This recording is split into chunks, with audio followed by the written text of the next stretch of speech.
Graphing functions using a table of values. So we're going to graph each equation using a table of values and determine if the relation is linear. So when you're graphing using a table of values, you're going to choose x values to substitute into the equation, and you're going to solve for the y values. Here's our equation, y equals negative 3x plus 2.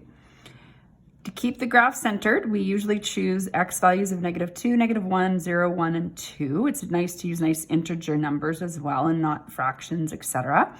So we're going to do that to keep it centered. So I've set up a table for us. You do a t-chart with x and y. I've filled in the x values. So again, this will allow to have some negative values along here. You always want to check 0, and then the y values, some positive values along here. So to find the y values, we're going to plug in negative 2 in for the x. So y would equal negative 3 times negative 2 plus 2. So we're going to get 6 plus 2, so that equals 8. We're going to put that in our table. We're going to do that with each of the numbers in our list. So now we're doing negative 1. So we're going to get, 3 plus 2. So this is equal to 5. Next one, negative 3 times 0 plus 2. So we get 0 plus 2 equals 2. Sorry, I'm just going to move the camera over there a little bit. Okay.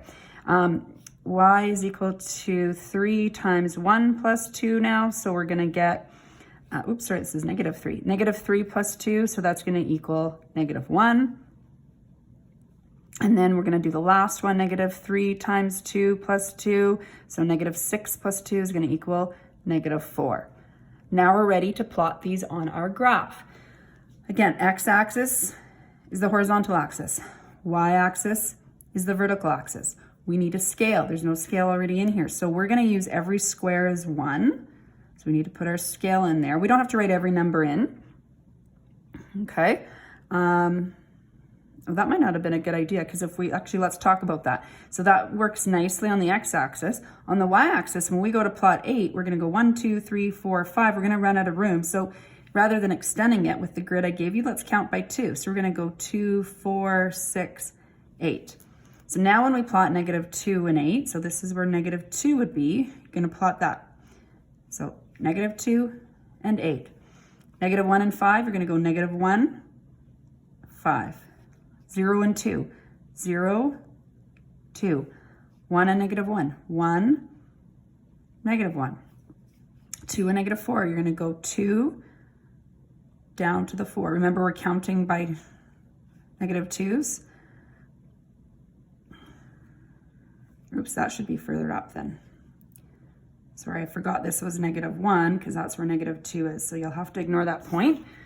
I could tell that point was wrong, actually, because I have a pretty good pattern going on here. And when I draw through it, I've got my linear graph there now.